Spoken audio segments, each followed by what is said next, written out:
नमो आयुष्मान, नमो भगवत्पाद, नमो वै सर्वसार, नमो समय साराय, सौम्य प्रकाश, चित् स्वभावाय भावाय, सर्वभावांतरक्षिते, मंगलम भगवान देव, मंगलम गौतमोदय, मंगलम मंगलसुंदराय, जय जगदीश्वर मंगलम, सर्वमंगल मांगल्यम, सर्वकल्याणकारकम, वदामि सर्वधर्मान्, जयं जयतु शास्त्रम्, ओंकारं संयुक्तं, नित्यं ज्ञानं वियोगिनं, कामो मोक्षपक्षं, ओंकाराय नमः।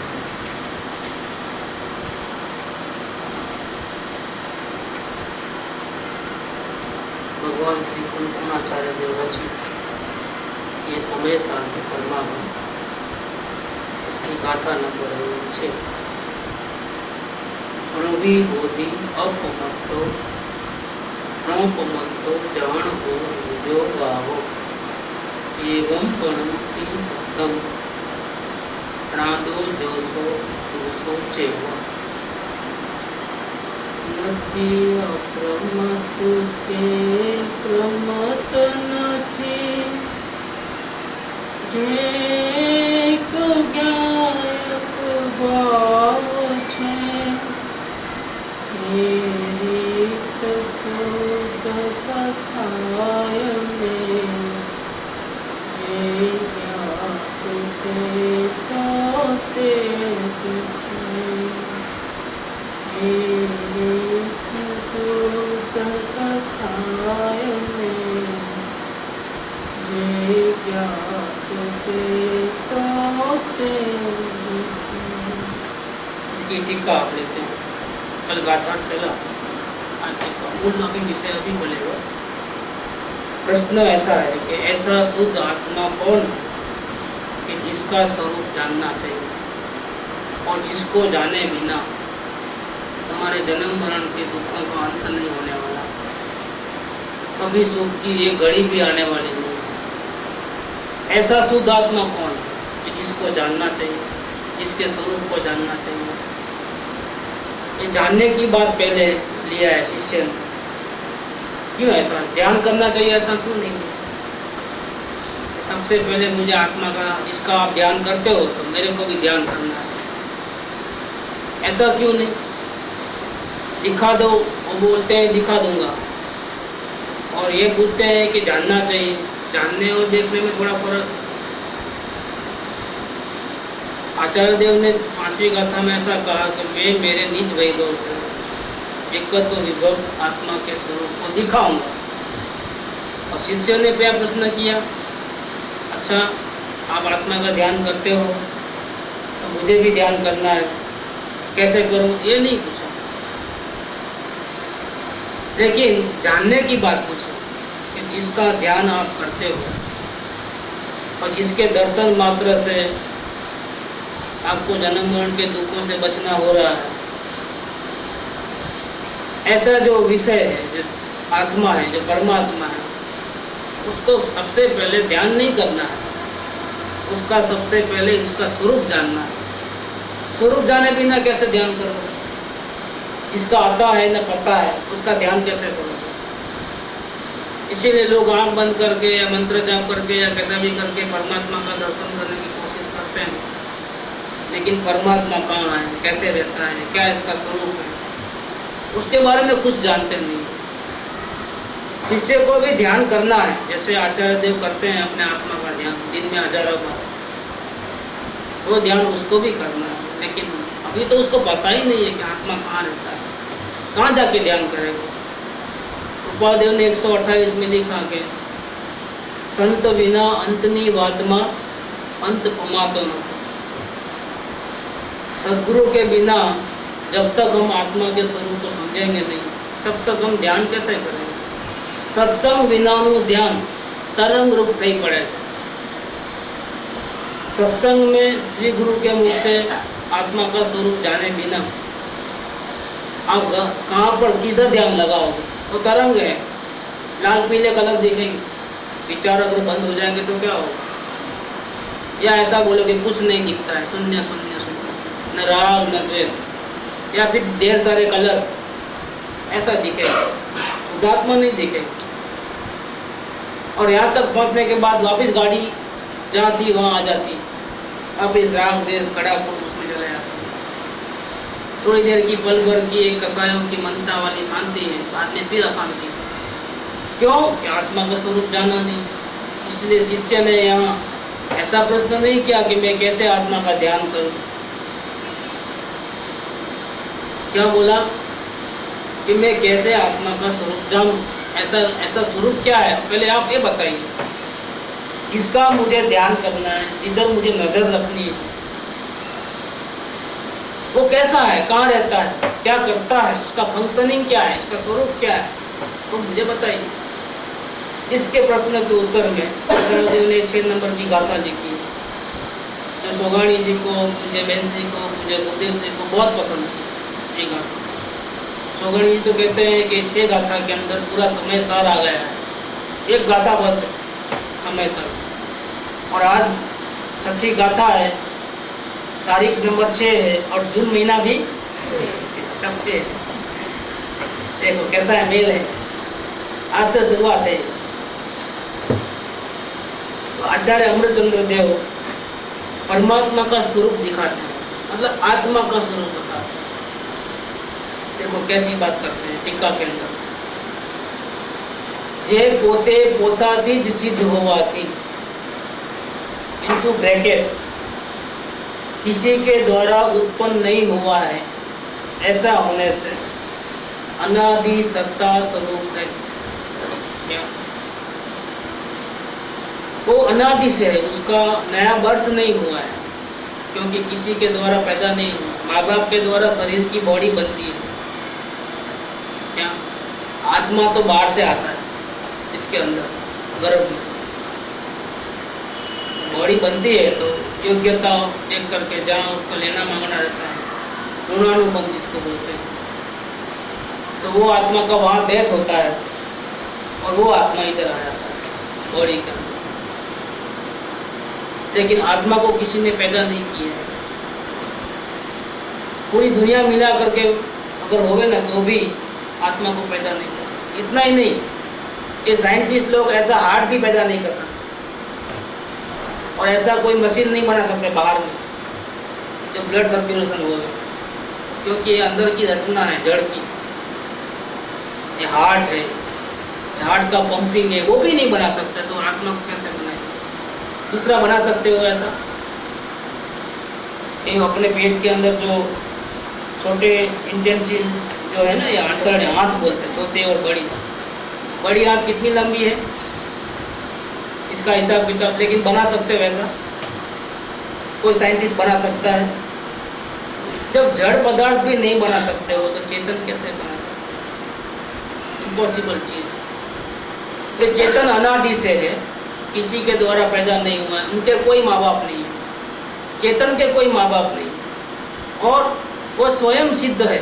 परमात्मा का एक दूसरा नाम है स्वयं सिद्ध, मतलब वो अपने द्वारा खुद ही अपने से सिद्ध है। उसको प्रूव करने के लिए कि एक भूतकाल की हिस्ट्री निकालो, कहाँ से आया, नो हिस्ट्री। जैसे सूर्य स्वयं सिद्ध है, किस में से वो सूर्य निकला होगा?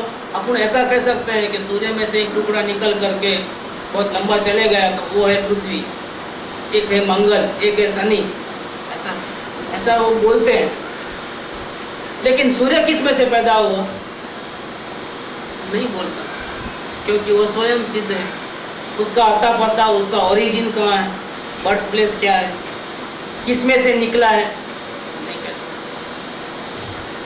ऐसे ही सबसे पहली बात कि परमात्मा का स्वरूप बताते हैं आचार्य देव, तो कहते हैं कि आत्मा, ये शुद्ध आत्मा ऐसा है कि इसके कोई माँ बाप नहीं।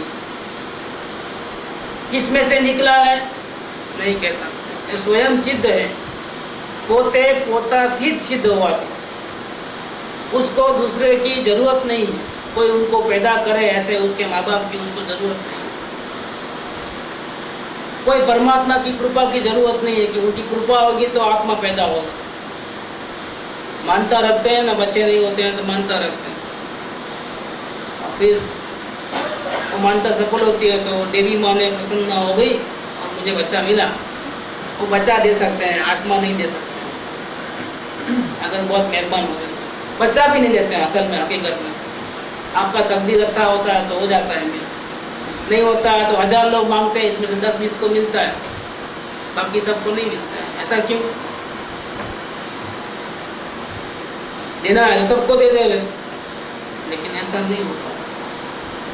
तो ये आत्मा भी स्वयं सिद्ध है, कोई थी उत्पन्न थयो नहीं हुआ थी, अनादि सत्ता रूप। अब जब देखो तब हाजिर है। सत्ता रूप माने क्या? सत्ता माने क्या? एग्जिस्टेंस। सत्ता का मतलब एग्जिस्टेंस। आप देखो अभी हाजिर, जब देखो तब हाजिर। जानने वाला जानने वाला जानने वाला जानने वाला, आपकी कमी है, वो तो मौजूद है, आप नहीं देखते। वो तो पहले भी था, अभी भी है, बाद में भी रहेगा। प्रॉब्लम क्यों किसका है? आपकी नज़र का है कि आप देखते नहीं। जब भी देखो हाजिर, रात को 12 बजे हाजिर, 2 बजे हाजिर, बीमार हो देखो हाजिर। परमात्मा हर कदम आपके साथ है। प्रेम, कभी प्रेम की बात आती है, कहते हैं कि परमात्मा हमारे भीतर है। नहीं नहीं दोस्तों, जरा ध्यान से देखो। क्या ध्यान से देखो? हम ही परमात्मा के अंदर हैं। परमात्मा ने हमको नहीं छोड़ा, हमारी नजर ने हमको धोखा दिया और हमने उसको छोड़ा है, और बार बार छोड़ते हैं और जूते खाते हैं। जब भी उसको छोड़ते हैं तो करने नहीं करने में जाते हैं कि नए कर्म बांधते हैं और जूते खाते हैं। कोई भी प्रॉब्लम आया तो क्या करूं? अपने परमात्मा को देखो तो सॉल्यूशन मिल जाएगा। और अगर अपने परमात्मा को नहीं देखा और हेरा फेरी करने गया तो जूते ही खाने का है और कुछ नहीं। परमात्मा हर सेकंड, हर पल, हर सांस में हमारे साथ मौजूद है। कैसे? कि हम और परमात्मा अलग नहीं है, अलग है ही नहीं। हम परमात्मा के अंदर हम हैं, परमात्मा हमारे अंदर नहीं है। हम इतने छोटे, उसमें परमात्मा इतना बड़ा कैसे आएगा? बड़ा परमात्मा कैसे अंदर में आएगा हम जैसे छोटे लोग? लेकिन ऐसा है, हकीकत ये है दोस्तों कि हम परमात्मा के, परमात्मा हमारे अंदर, मतलब हर वक्त धड़कन धड़कन में, सांस सांस में हमारे साथ है। आप देखो जब हाजिर, जब देखो तब हाजिर, इसका नाम है एग्जिस्टेंस, सत्ता है। और कहाँ, कब से है? अनादि से, जिसकी कोई शुरुआत नहीं है। कि इस बर्थ के पहले क्या था, कहीं और जगह था, इसके पहले क्या था, लेकिन शुरुआत कब हुई उसको बोल नहीं सकते। मुर्गी पहले के अंडे पहले, लेकिन फर्स्ट को कुछ तो हुआ होगा ना, कुछ कहीं में से, कुछ में से, किस में से निकला है? मानो चलो इसमें से निकला है, तो इस ये कहाँ से निकला, किधर से निकला? क्या जवाब? मुर्गी पहले के अंडे पहले? कोई जवाब है? वृक्ष पहले कि बीज पहले? आम की गुठली पहले हुई होंगी कि आम का झाड़ पहले हुआ होगा? पहले क्या हुआ होगा सबसे पहले? कोई जवाब नहीं। इसको बोलते हैं अनादि। ये बुद्धि में बैठे ऐसी बात नहीं है ना, कुछ तो करके ये बुद्धि दबदब करती है। ऐसे कैसे? हवा में से थोड़ा आया, लेकिन हवा में से नहीं आया है, क्योंकि हवा अलग है, ये अलग है, चेतन अलग। हवा जड़ है और ये चेतन पदार्थ। जड़ में से चेतन कभी आता नहीं, न आकाश में से आया है क्योंकि वो अलग, न धर्मास्तिका में से आया, वो तो नाम ही जानते नहीं लोग। अधर्मास्तिका, धर्मास्तिका, ये 2 पदार्थ विश्व में है, उसमें से भी नहीं आया। टाइम एक तत्व है, काल, सेकंड, मिनट, आवर्स, उसमें से भी नहीं आया है। जड़ पदार्थ बहुत हैं, कलर्स बहुत हैं, शब्द बहुत हैं, उसमें से भी नहीं आया। ये चेतन सत्ता अनादि से और अपने में से स्वयं सिद्ध है, ऐसा है परमात्मा, मतलब अनादि सत्ता रूप है। और दूसरा पॉइंट, कभी विनाश नहीं पामतो होवाती अनंत से। अब इसका डेथ हो सकता है, पैदा तो हुआ है, लेकिन कोई तलवार से मारे तो, गोली से उड़ा देवे तो मर जाएगा। चेतन नहीं मरता। शरीर और चेतन का दोनों का टाइम आ गया है, और कोई गोली मारे तो दोनों अलग हो जाते हैं। क्या वो राजीव गांधी के ऊपर बॉम्ब डाला तो क्या हुआ? टुकड़े टुकड़े हो गए बॉडी। राजीव गांधी की आत्मा, जो ओरिजिनल राजीव गांधी वो था, उसका क्या हुआ? उसको कोई मार सकता है, वो कहीं और जगह चलेगा। महात्मा गांधी को गोली मारी, खत्म, उसका टाइम आ गया, बॉडी अलग आत्मा अलग। लेकिन आत्मा का क्या हुआ? इतनी सेवा किया है देशवासियों की, क्या फायदा अगर वो मर जाए तो? है के वास्ते दुखी हुए बेकार के, लेकिन नहीं, उसका फल मिलेगा। वो स्वर्ग में गए भोगने के लिए सुखों। यहाँ बहुत त्याग किया है ना, हमारे देशवासियों को पहनने के कपड़े नहीं है, तो मैं भी नहीं पहनूंगा कपड़ा, त्याग कर दिया। और गांव गांव घूमे, क्या यहाँ त्याग किया, वहाँ मिलेगा, वो लेने के लिए वहाँ गए, लेना ही पड़ेगा। नहीं लोगे तो क्या जबरदस्त डालेंगे मुंह में? लेना ही पड़ता है, स्वर्ग में जाना ही पड़ता है। नहीं जाना है तो भी आपकी चलने वाले नहीं है। जैसे आप बुरा काम करते हो तो उसका फल मिलता है, सजा मिलती है। अच्छा काम करोगे तो उसकी भी सजा मिलेगी। आप बोलोगे मुझे नहीं चाहिए सुख संसार के, इसमें मैं फंस जाता हूँ। नहीं, आपने अच्छा काम क्यों किया था? अब आओ, नहीं मुझे नहीं चाहिए, मगर मेरे को बोझा मत बढ़ाओ। नहीं, आपको देना ही है। ऐसा करके वो आपको घसीट करके स्वर्ग में लेके जाता है। वहाँ नहीं रहना है, मुझे लोगों की सेवा करना है, लेकिन स्वर्ग में किसकी सेवा करोगे? कोई दुखी नहीं है तो। आपका नेचर सेवा करने का है, लेकिन स्वर्ग में तो कौन किसी की सेवा करे? सब महलों में रहते हैं, अब उनको जाकर के अपना घर का खाना दे सकते हो?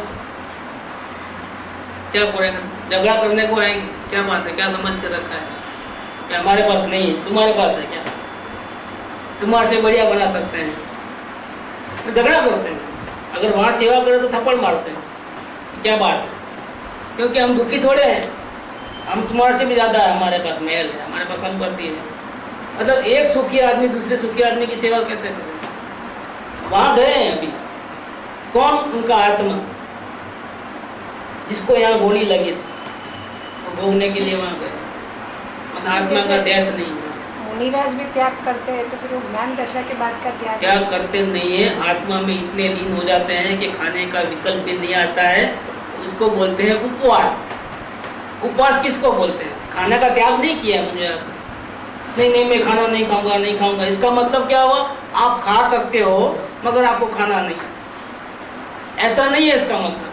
मुनिराज को ये पता है कि मैं खाने को खा भी नहीं सकता हूँ, रोटी को उठा नहीं सकता हूँ, टुकड़े नहीं कर सकता हूँ, चबा नहीं सकता, न उसको हजम कर सकता हूँ।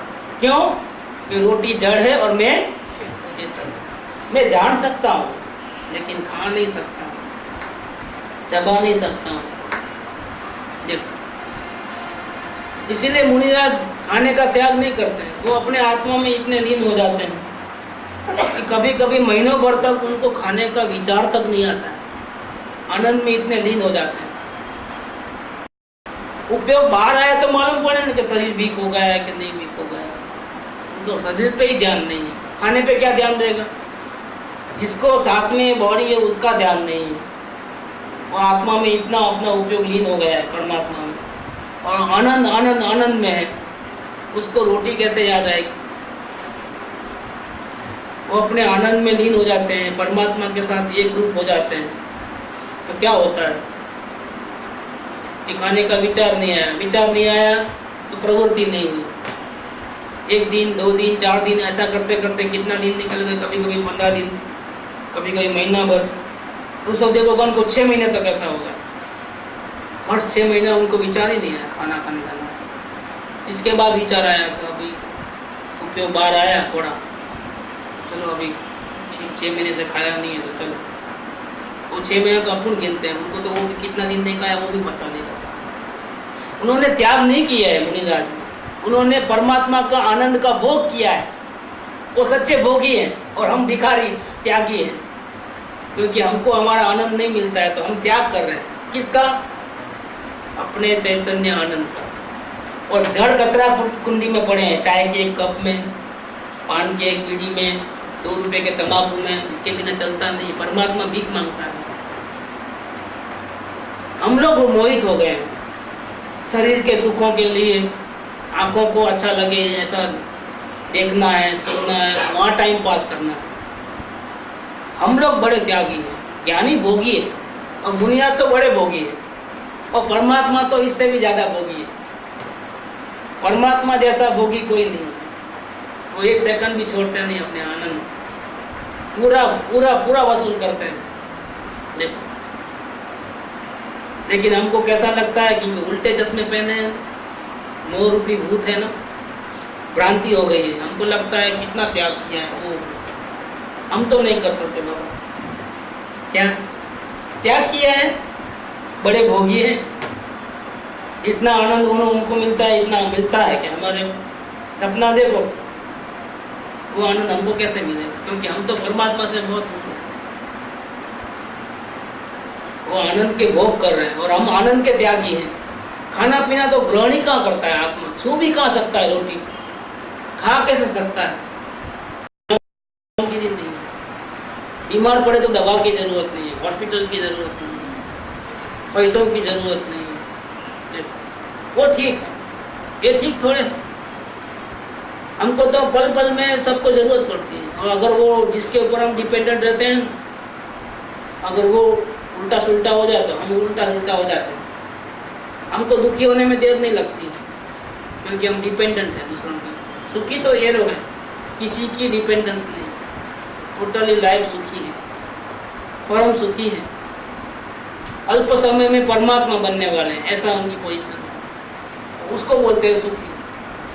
हमको तो पल पल में इसकी ज़रूरत, उसकी ज़रूरत, उसकी ज़रूरत ऐसे पागल हो जाते हैं कि इसके बिना तो रह नहीं सकते, जी नहीं सकते हैं ऐसा।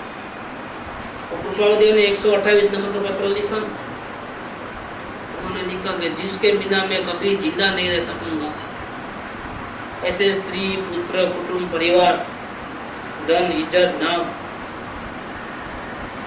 ऐसा लगता था कि इसके बिना एक पल भी मैं नहीं जी सकूंगा। लेकिन ऐसे अनंत स्त्रियों को छोड़ा है, अनंत शरीरों को छोड़ा है, फिर भी आज जिंदा है, मरा कहाँ है? इसका मतलब क्या हो गया कि मैंने इन पदार्थों में जो अपने से भिन्न तत्व है, विभक्त है, एकत्व नहीं है। एकत्व विभक्त आत्मा की बात सुनाएंगे ना आचार्य, अपने अनंत गुणों से एक, वो कभी छोड़ने वाले नहीं अपने। लेकिन शरीर, कुटुंब, परिवार, स्त्री, पुत्र, ये सब अपने को छोड़ने वाले हैं। लेकिन जब मोह में जीव अंधा होता है तो क्या लगता है, इसके बिना मैं जिंदा नहीं रह सकूंगा, चाहिए ही चाहिए। और सारी दुनिया में रिवॉल्ट करके भी वो उसको हासिल करना ही है। जैसे सिकंदर को जमीन चाहिए, क्या तो जमीन जीतने निकला, पूरा वर्ल्ड जीतूंगा, क्या लेके गया साथ में? जब आया तब खाली हाथ और गया तब भी। ऐसे किसी को स्त्री से प्रेम हो जाता है, खलास, अब इज्जत, आबरू, कुटुंब, परिवार, बाप बाप सब मारो गोली, मुझे चाहिए चाहिए चाहिए। इतना मोहित अंधा हो जाता है मोह से, इसको विवेक नहीं रहता है, सबको भुला देता है, सारी दुनिया को भुला देता है, इतना अंधा हो जाता है। विवेक नहीं नाम की चीज नहीं, सबको पीछे, मतलब पंच परमेष्ठी को, सदगुरु को, सबको पीछे, ये चाहिए चाहिए चाहिए, किसी में इतना अंधा हो जाता है ये जीव। लेकिन ऐसे कितने स्त्रियों को छोड़ के आया है, स्त्री क्या कितने शरीरों को छोड़ के आया है जिससे प्रेम करता था। आज भी हम प्रेम है हमारा भी इसके साथ, ये कोई पहली बार नहीं कर रहे हैं।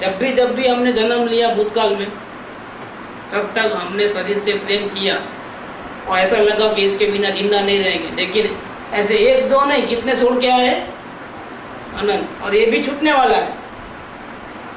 कोई रहने वाला है क्या? प्रेम करो नहीं करो, ये छूटने वाला है। लेकिन कितना मोह है, छींक भी आए ना पूरा आंपड़ा फापड़ा हो जाता है, थोड़ा भी अगर इसको कुछ हुआ तो इतना लगाव पर पदार्थ में, इतना मोह, लेकिन सब बेकार है, क्योंकि इसके बिना भी तुम जिंदा रह सकते हो। आज तक तुम जिंदा रहे हो और अभी भी तुम रहोगे, इसके बिना ही जिंदा रहो, क्योंकि तुम आज जिंदा हो, तुम विद्यमान हो, तुम्हारा एग्जिस्टेंस है, तुम्हारा माने परमात्मा, वो किसी शरीर के आधार पे नहीं, तो दाल चावल रोटी के आधार पे नहीं, सांस के आधार पे नहीं, ये नहीं होते ना तो भी तुम जिंदा रहते। क्यों? तुम्हारे में अनंत शक्ति है, अनंत गुण है, ज्ञान दर्शन चारित्र आदि, उसके कारण तुम जिंदा हो। तुम अन्य पदार्थ की हेल्प के कारण जिंदा नहीं हो, इसीलिए तुम्हारा कभी नाश होने वाला नहीं है। जहाँ परमात्मा बनोगे वहाँ जाओगे, वहाँ तो कुछ भी नहीं, जैसे नरक में कुछ नहीं मिलता है, खाना पीना रहना पीना, वहाँ भी कुछ नहीं, फिर भी वो सुखी है परमात्मा। क्यों सुखी है? उनको परमात्मा में पूरा लीन हो गए। खाना तो वही भगवान भी नहीं खाते, ये तो भी नहीं खाते, क्योंकि पूर्ण वितराग है, खाने की जरूरत ही क्या है, उपयोग आत्मा में लीन हो गया, बाहर जाता ही नहीं क्या, लेकिन फिर भी जिंदा है। और कैसे जिंदा है? परम सुखी है। स्त्री कुटुंब परिवार कोई इनके नहीं, सबसे अलग हो गए हैं, अरिहंत पद में चले गए, पूर्ण शांति मिल गई, जमीन पे भी पाँव नहीं, 20,000 फीट ऊंचे हैं अंतरिक्ष में, और वहाँ किसी का आधार के बिना, यहाँ तो टेबल का आधार, तकिया चाहिए, कमर दुखे, वहाँ कुछ नहीं। ऐसे अधर, कमलासन के ऊपर भी अधर, टच नहीं करे, कैसे रहते हैं? बिना खाए बिना पिए, कोई सिमंदर परमात्मा है महावीर क्षेत्र में, ऐसे ही है, जमीन पे 20,000 फीट ऊंचे अंतरिक्ष में कमलासन के ऊपर, उसके टच किए बिना ऊपर अधर विराजमान है आकाश में। कभी खाना नहीं, कभी विहार करना नहीं, हार दान लेना नहीं, कुछ नहीं, न रोग न शोक न दुख, कुछ नहीं। और कितने साल तक ऐसे रहेंगे? कभी तो बहुत आयुष्य है। इस भरत क्षेत्र में नेक्स्ट 24 का 13वां तीर्थंकर जब यहाँ से मोक्ष जाएंगे, तब उनका मोक्ष है। जब तक ऐसे ही रहेंगे, बिना खाए बिना पिए बिना कपड़ा पहने, कहाँ मरता है जी? हमको लगता है कि ऐसा नहीं होगा तो हम मर जाएंगे, भैया तुम नहीं मरोगे, क्योंकि तुम चेतन हो, तुम परमात्मा हो, इसलिए तुम डर को निकाल दो कि मेरा क्या होगा, तुम्हारा कुछ भी नहीं बिगड़ेगा। जिसको चाहते हो वो तुझे नहीं मिलेगा तो भी तुम्हारा कुछ बिगड़ेगा नहीं, तुम जिंदा रहोगे, क्योंकि जिंदा रहना तुम्हारा स्वरूप है। ये स्वरूप बताते हैं, ये हकीकत बताते हैं। सत्य तो ये है कि परमात्मा न पैदा हुआ है, न परमात्मा का कभी एंड है, न जन्म हुआ है न डेथ है, अनादि सत्ता स्वरूप है और अनंत काल तक ऐसे ही रहेगा, इसीलिए कभी भी उसका नाश नहीं होगा, इसीलिए वो अनंत है। दोनों को जोड़ दो, पहले और दूसरे को, अनादि अनंत। कैसा है परमात्मा? जिसकी न शुरुआत है, अनादि, अनादि शुरुआत नहीं है, और न अंत, अनंत, अनंत, जिसका कोई अंत नहीं हो, जदा सदा ही प्रकाशमान, सदा ही विद्यमान, जब देखो तब हाजिर। ऐसा है परमात्मा। परमात्मा कभी अपना साथ छोड़ करके जाने वाले नहीं। हम पल पल में छोड़ते हैं, फिर भी वो इतने दयालु है कि जब भी आप उनको पुकारो तो हाजरा हजूर है। अपना परमात्मा कहाँ जाएगा? गुरु कभी नाराज हो जाते हैं, क्योंकि हम अपने आत्मा से प्रेम नहीं करते हैं, और गुरु का मुंह चढ़ जाता है, वो सीधे मुंह बात नहीं करते, ऐसा ही बनता है। क्या हम बड़े कितनी माफी मांगे हुए, ऐसा मुंह से नहीं बोलते हैं कि हम नाराज हैं, लेकिन नाराज होते हैं। लेकिन ये परमात्मा जो अंदर में है कभी नाराज नहीं होता। अभी पुकारो अभी हाजिर है, कभी आपको छोड़ के जाते नहीं, उसके दरवाजे हमेशा के लिए खुले हैं। इसीलिए करुणा सागर कौन है? गुरु इसलिए करुणा सागर है क्योंकि वो आपको आपके पूर्व हिस्ट्री नहीं पूछते हैं कि आप कितने पाप करके आए हो। अभी आपको शांति चाहिए? हाँ चाहिए, ये तो रास्ता बताता हूँ, जाओ अपने परमात्मा के पास। इसीलिए वो करुणा सागर। लेकिन रियल करुणा सागर कौन है? किसको हमने सताया है, किसको हमने नेग्लेक्ट किया है, किसका हमने अपमान किया है, या हमने किसी का अपने स्वरूप का बहुत अपमान किया है। स्वयं परमात्मा होकर के भी हर जगह भीख मांगी है। परमात्मा को हमने भिखारी बनाया है, बहुत राग द्वेष किए हैं पेट भर के, बहुत कर्म के पोटले बांधे हैं और चार गति में अनादि अनंत काल से भटक रहे हैं और बहुत सताया है, बहुत दुखी किया है अपने आत्मा को। लेकिन फिर भी कितना दया सागर है वो। आज उसको बोलो, पुकारो, हे परमात्मा, तो मैं हाजिर हूँ, मैं कहाँ गया हूँ, जब देखो तब मैं हाजिर। बोल क्या चाहिए, कितना सुख चाहिए, ले ले, पूरा तुम्हारा है। थोड़ा मैं रख लूंगा ऐसा नहीं, पूरा तुम्हारा खजाना, तुम्हारी ताकत से तुमको कितना लेना है। यहाँ कोई कमी नहीं है अंदर में। शांति का सागर है बिना तलवे का। और वापिस ऐसा है कि जितना पियो कम नहीं होता है, वापिस वो लेवल आ जाता है। जैसे बावड़ी में से पानी निकालो तो क्या होता है, वापिस उतना पानी आ जाता है। देखो वो खाली नहीं होता। ऐसा ही इसके अंदर है कि जितना आप शांति लेना है ले लो, लेकिन कभी खत्म। 5 साल के बाद कुर्सी से नीचे नहीं उतरना है। क्या अभी 5 साल क्या 2 साल में ही झगड़े होते हैं धमाधम। और सपोर्ट चाहिए, एक चीफ मिनिस्टर बनने में भी सपोर्ट चाहिए। 4 लोग मर जाते हैं भिखारी साले, क्या तो पद के लिए, जबकि वो परमात्मा है अंदर में देखे तो। लेकिन कितने भीख मांगते हैं, कितने कावे देवे करते हैं, कितने राग द्वेष। ऐसा लगता है कि क्या हो गया है, पागलपन का भूत सवार। दूसरों के आधार पे कुर्सी मिले तो भी क्या फायदा। ये परमात्मा पद ऐसा है, कभी नाश नहीं होगा, कभी शांति का नाश नहीं होगा। किसी के ऊपर डिपेंड रहने की जरूरत नहीं। ऐसा है परमात्मा है। परमात्मा का स्वरूप कैसा है? प्रश्न क्या था, कैसे शुद्ध आत्मा का स्वरूप क्या है कि जिसको जानना चाहिए। अरे भैया तुम कैसे हो, तुझे खुद को पता नहीं है कैसे हो। तुम्हारी महानता कितनी है तुझे नहीं पता है। तुम अनादि अनंत हो, तुम स्वयं सिद्ध हो। तेरा कभी सारी दुनिया मिलकर के भी पूरे जितने अनुभव में तेरे सर पे डाले ना, तो भी तू मरने वाला नहीं। खाना नहीं मिले, पीना नहीं मिले, नाम नहीं मिले, इज्जत नहीं मिले, रहने के लिए मकान नहीं, तो भी तुम मरने वाले नहीं। तुमको अग्नि में जलाया नहीं सकते, तुझे पानी में गला नहीं सकते हैं, तलवार से तुझे काट नहीं सकते हैं, अणुबम डाल दो तुझे मार नहीं सकते हैं। ऐसा तुम परमात्मा हो। तुम अपनी वैल्यू करो, काहे को बेकार के दुखी होते हो। देखो ऐसा तुम्हारा स्वरूप है। शुद्धात्मा का स्वरूप कैसा है? ऐसा है तुम्हारा स्वरूप। चमत्कारिक पदार्थ है, दुनिया में इसके बराबरी का दूसरा कोई पदार्थ नहीं।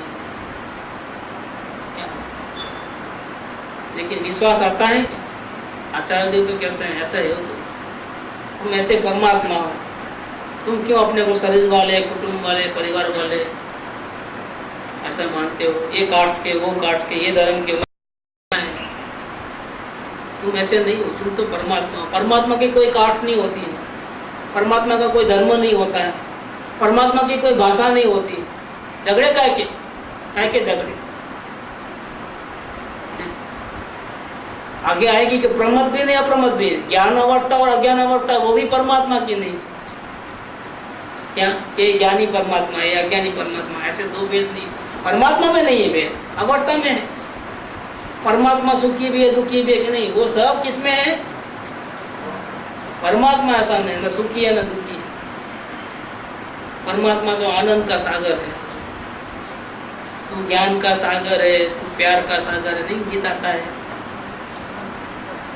तेरी एक बूंद के प्यासे है, तू प्यार का सागर है। सही बात है, वो प्रेम से मिलता है। अगर आप उसकी वैल्यू करो, उससे प्रेम करो, दरवाजे उसके सदा खुले हैं। लेकिन आपको भीख मांगने से फुर्सत हो तब ना। सारा दिन भीख, दुकानदार में भीख, घर में भीख, ये चाहिए नहीं, वो चाहिए नहीं, कभी चाहिए चाहिए का एंड नहीं होता है। लेकिन इसको देखो, अंत हो जाएगा। भीख मांगना भूल जाओगे, वो सपना हो जाएगा। एक खराब सपना आया ना, ऐसा कैसा पागलपन था, पल पल में भीख मांगता था, जबकि मैं स्वयं परमात्मा। हम सब अनाथ हैं, हम अपना आया ना, अपने में इसमें लिया है। हम स्वयं स्वयं के नाथ हैं, लेकिन जब तक नहीं पता तब तक हम अनाथ। कैसी बात है, हम नाथ हैं, स्वयं स्वयं के नाथ, हम स्वयं परमात्मा हैं, लेकिन पता नहीं है तब तक क्या करोगे भाई। राजा का लड़का है, घर छोड़ के भागा है, ढूंढते हैं, मिलता नहीं है, 20-25 साल निकल गए हैं, भीख मांगता है, महलों में रहने वाला भीख मांगता है। बाप भी अपने भोग विलास में पड़ा है, लेकिन अभी बूढ़ा हो गया है, अब राजगद्दी देना है, लेकिन किसको देवे, अपने बेटे को ही देना है। ढूंढ के लाओ कैसा भी करके, आप ही ढूंढने निकलते हैं। वो होटल में वेटर था, बर्तन मांज रहा था और खाना दे रहा था, और वो लोगों की भाषा बोलता था। राजा का लड़का, उसको मालूम नहीं था कि मैं राजा का लड़का हूँ, सब भूल गया था। क्या मेले मेले कपड़े पहनता था, उनके पास 10-15 जोड़ी नहीं थी कपड़े की, वही पहनना, वही 2 जोड़ी मांड मांड, वो भी फटे टूटे। बर्तन मांजे लोगों, पगार तो मिलता नहीं था, झाड़ू निकालना, सब ऐसा काम करता था। और देख लिया राजा के लोगों ने, मंत्री ने, चल चल तुझे बुला रहे हैं। अरे भैया काय को लेके जाते हो, डर लगता है मेरे को नहीं आना है, मेरे को यहाँ। कि नहीं नहीं, तुझे राजगद्दी मिलने वाली। की क्या बात, मजाक क्यों करते हो, कि सही में राजगद्दी मिलने वाली। कैसे, तुमको नहीं पता, तुम राजा के बेटे हो। नहीं नहीं नहीं, मेरे को विश्वास नहीं आ रहा है, तुम चल तो सही। और फिर वो उसको नला के धुला के तैयार होके लेके आते हैं, राजगद्दी में बिठाता है।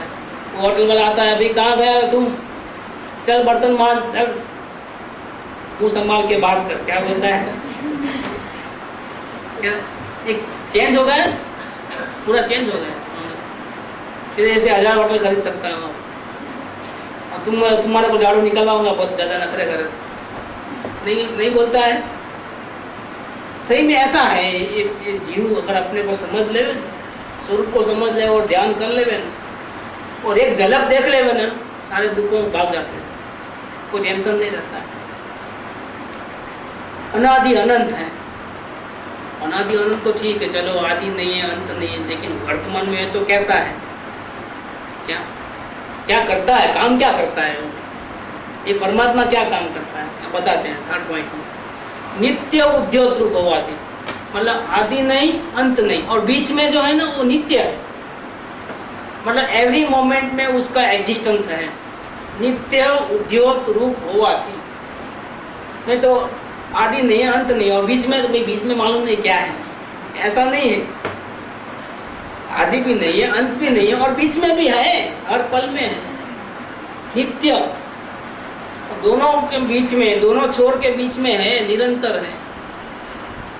और कैसा है, नित्य उद्योत रूप। उद्योत रूप माने क्या, सूरज का तो उदय होता है और अस्त होता है, और इस परमात्मा का न उदय है न अस्त है, हमेशा प्रकाशमान। इसको क्या बोलते हैं, नित्य उद्योत रूप। ये शाम को 6 बजे उसका अस्त नहीं होता है, सुबह 6 बजे उसका उदय नहीं होता है, उसका अर्थ होता ही नहीं है ना। अर्थ नहीं होता है तो उदय भी नहीं होता है, उदय और अर्थ से पार है। क्या, सदा ही प्रकाशमान है, नित्य उद्योत रूप है। देखो, जब देखो तब हाजिर है, नित्य उद्योत रूप होवाથી क्षणिक नहीं, पल भर का नहीं है, नित्य है। और कैसा है, स्पष्ट प्रकाशमान ज्योति है, जब देखो तब हाजिर, दिखाई देने वाली ज्योति है। अगर आप ऐसा कहो ना कि कहाँ है, आँख बंद करता हूँ तो अंधेरा अंधेरा दिखता है, तो सही तो नहीं। अंधेरा को देखने वाला कौन था, अब कुछ भी नहीं दिखता है। अच्छा, कितने जाना, वही परमात्मा है। मतलब आप उसको आंखों से ओझल नहीं कर सकते, आप अपनी नज़र से ओझल नहीं कर सकते। नहीं, वो कहानी नहीं आती। गुरु ने शिष्यों को 3 एप्पल दिए, एक एक एक, कहा भैया मेरा ये ऑर्डर है कि कोई नहीं देखे, किसको ही पता नहीं चले, तब खा लेना। जाओ। जाते हैं, 2 जने खा लेते हैं छुपा छुपा करके, लेकिन तीसरा वापिस आता है। मैं 3 दिन से हैरान हूँ, लेकिन मैं तो देख ही रहा था। आपने कहा था कोई न देखे तो खाना। ऐसी जगह चले गया कि कोई नहीं था वहां पर, लेकिन मैं तो देख ही रहा था। अब मैं क्या करूं, मैं कैसे खाऊं? वापिस आ गया। इसका मतलब क्या हो गया कि देखने वाला सदा ही मौजूद है। ऐसे ये परमात्मा अनादि अनंत, अनादि अनंत, इसके बीच में हर पल में नित्य उद्योत रूप है। बादलों के पीछे छुपा नहीं सकते उसको, राग द्वेष के विकल्पों के पीछे उसको छुपा नहीं सकते, क्योंकि इसमें ऐसी ताकत है कि 7 पाताल हो ना तो भी इसके नीचे क्या है वो जान सकता है। अपना घर नहीं दिखता है यहाँ से, आप लोग सब दूर दूर से आए हो अपने अपने घर से। अभी आपका घर देखो, देख सकते हैं कि नहीं देख सकते? यहाँ बैठे बैठे कैसे देख सकते हो? ये ज्ञान वहाँ पहुँच सकता है जहाँ कोई नहीं पहुँच सकता। इसको दीवारें रोक नहीं सकती, तूफान नहीं रोक सकते, आंधी तूफान नहीं रोक सकते। ऐसे राग द्वेष के जो बढ़त लगी हुई है, वो परमात्मा को मिलने से ज्ञान को रोक नहीं सकते। क्यों? तो परमात्मा स्पष्ट प्रकाशमान ज्योति है। एक कृपावदर ने बात बताई, शुद्ध बुद्ध चैतन्य घन स्वयं ज्योति सुखधाम। देखो कैसा कहा, ये छठी गाथा है और कुछ नहीं। शुद्ध बुद्ध चैतन्य घन स्वयं ज्योति सुखधाम, में क्या है? छठी गाथा। परमात्मा का वर्णन क्या कृपावदर? बीजू कहिए केटलू हर विचार तो सोगाणी जी को सबसे ज्यादा पसंद था एक छठी गाथा और दूसरा इनका ये पद। ज्यादा क्या कहना, बस कुछ नहीं, बस क्योंकि इतने में तो सब जिसको मिलना था मिल लिए, जिसको जानना था जान लिए, जिसको देखना था देख लिया, और जो दुखों का अंत होना था तो वो तो हो गया। इतने मात्र से हो गया, आधी लाइन से। दूसरी लाइन तो क्या है? बीजों कहेंगे, ऐसा नहीं। ऊपर वाली लाइन क्या है? शुद्ध बुद्ध चैतन्य घन स्वयं, यहाँ इधर भी है, तक गया है पांडे की फोटो के नीचे। यही मंत्र है, शुद्ध बुद्ध चैतन्य घन स्वयं ज्योति सुखधाम। बस इतने, आधी लाइन में पूरा आ गया। तुम ऐसे हो, मानो तो भी ऐसे हो और नहीं मानो तो भी तुम तो ऐसे हो। अब फर्क क्या पड़ता है? तुम मानोगे तो सुखी हो जाओगे और नहीं मानोगे तो क्या होगे? कोई राग द्वेष करते तो भाव करो और दुखी हो, मरो, और कर्म के पोटले बांधो, हो जाओ नरक निगोद में, चार गति। अब मानने में कितनी देर लगती है भैया? कितना पैसा देना पड़ता है? मैं शुद्ध बुद्ध चैतन्य परमात्मा हूँ, ऐसा मानने में कितना पैसा देना पड़ता है? 1 लाख रुपया देना पड़ता है। या तो चीफ मिनिस्टर बनना है तो करोड़ भी कम पड़ते हैं, और परमात्मा बनना है तो चीफ मिनिस्टर की गद्दी को टिका के रखना है तो निर्दलियों को देना पड़ता है करोड़ करोड़ रुपए। एक खोखा भेजा दूंगा, सपोर्ट देना। इसका कोई भरोसा नहीं, कल के दिन वो थोड़े दिन के बाद वापिस सपोर्ट खींच लेगा, कभी भी टांग कभी भी खींच सकता है। वहाँ उतना भेजना पड़ता है। और परमात्मा पद बनने के लिए कितने खोखे चाहिए? सिर्फ स्वीकार करने में कितने खोखे चाहिए? कि पूरी दुनिया भी दे दो ना तो भी नहीं स्वीकार करेगा तो नहीं करेगा। इसका अधोगति होने वाली है ना, जो दुखी होने वाला है ना, वो कभी स्वीकार नहीं करेगा कि मैं परमात्मा। और जिसको मुक्ति नजीक में है, जो भव्य जीव है, जिसको गुरु के वचन पर विश्वास, गुरु की हर आज्ञा वो सर पे उठा लेता है, कभी अगेंस्ट नहीं जाता है, उसको 1 रुपया भी नहीं, 1 पैसा भी देना नहीं पड़ता है, वो परमात्मा बन जाता है। देखो तो सही, न 1 पैसे की जरूरत है, न जाप की जरूरत है, न मंत्र की जरूरत है, न घर में मंदिर रखने की जरूरत है, न लाइब्रेरी रखने की जरूरत है, कोई जरूरत नहीं है किसी बात की। देखो न पढ़ना है, न चिंतन करना है, न मनन करना है, न आरती उतारना है, न पूजा करना है, कुछ नहीं करना है। 1 रुपया भी दान में देना नहीं है और परमात्मा हो जाते हो। ये कमाल नहीं है सदगुरु का? कैसा कमाल है? तो हमको क्या बना दिया? हमको परमात्मा बना दिया। क्यों बना दिया मालूम है? कोई कमाल नहीं किया है, वही परमात्मा, कोई नवाई नहीं किए। अगर सदगुरु ने आपको परमात्मा बना दिया है तो नवाई नहीं किए। क्यों बना दिया? माने क्या कि मैं पामर हूँ ऐसा भूसा निकाल दिया, स्क्रू ढीला हो गया तो थोड़ा टाइट कर दिया, और क्या, कुछ नहीं। सदगुरु ने और कुछ नहीं किया, इतना ही काम था। कभी कभी स्क्रू ढीला होता है तो लूज कनेक्शन होता है, लाइट चला जाती है, नहीं क्यों नहीं, लाइट नहीं आ रही तो चेक करते हैं, आप सब बराबर है, फिर क्या है कि नहीं वो टाइट करो, स्क्रू कॉन्टेक्ट लूज हो गया है। ऐसा मति श्रुत ज्ञान का कॉन्टेक्ट परमात्मा के साथ स्क्रू टाइट कर दो ना, फिर क्या हो जाएगा? अरे लाइट आ गई, लाइट आ गई ना, अच्छा अब मजा करो। ऐसे परमात्मा बनना इतना आसान है। आसान इसलिए है, आसान इसलिए है, हार्ड तो नहीं है, आसान है। क्योंकि 1 सेकंड का काम है। परमात्मा को देखने के लिए कितना टाइम लगता है, लेकिन लोग इतना पागल हो गए हैं, घर बार छोड़ते हैं, जंगल में चले आते हैं, पंच महाव्रत धारण करते हैं, पूरे शास्त्रों का अभ्यास करते हैं, पूजा भक्ति करते हैं, ढेर सारे प्रवचन सुनते हैं और बुद्धि से उसको पहुंचने की कोशिश करते हैं, चिंतन करते हैं, मनन करते हैं। फिर रोते रोते गुरु के चरणों में चले आते हैं, क्या करूं, कैसे करूं, लेकिन वो सब बेकार है। क्या क्या एक झलक मात्र काम की है, और वो कौन पहुंचा सकता है? गुरु का गाइडेंस और अपना ज्ञान। बस इधर नजर करो, खत्म मामला। तो नजर करने के लिए, नजर जहाँ पहुंचनी चाहिए वहाँ पहुंचाने के लिए पहले क्या करते हैं? जिस पे नजर रखनी है उसका स्वरूप बताते हैं। क्या परमात्मा हो और हो, और इसके लिए आपको कुछ भी नहीं करना है, सिर्फ उसका स्वरूप समझना है। अब ऐसा मत मानो कि मैं बहुत पूजा करूंगा तो मुझे दर्शन हो जाएंगे, ढेर सारे शास्त्र पढ़ूंगा तो दर्शन हो जाएंगे, क्या गुरु की आरती उतारूंगा तो दर्शन हो जाएंगे, गुरु की भक्ति करूंगा तो दर्शन हो जाएंगे। बाहर से भक्ति करोगे और आज्ञा तो एक भी नहीं उठाओगे, ये भक्ति किस काम की है? क्या है गुरु की आज्ञा? भक्ति बहुत करते हो तो गुरु की आज्ञा क्यों नहीं मानते हो? आज्ञा क्या है गुरु की? गुरु की भक्ति करना वो आज्ञा है। सदा करते रहना, चरणों में रहना, चरणों की धूल मिल जाए ऐसा करना, क्या करना? गुरु की आज्ञा क्या है? अपने परमात्मा को निरंतर महसूस करो, देखते रहो, वो आज्ञा है। भक्ति बहुत करो लेकिन वो मत नहीं करोगे तो क्या होगा? आप गुरु के सच्चे भगत नहीं हो।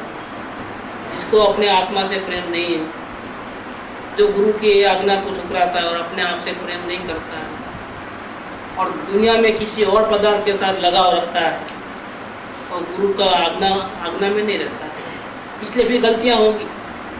अपने आत्मा से ज़्यादा अगर किसी पदार्थ में प्रेम हो गया तो आत्मा का भी अपराधी है, आत्मा माने देव का भी अपराधी है, और गुरु माने जिसने रास्ता बताया उसका भी अपराधी है।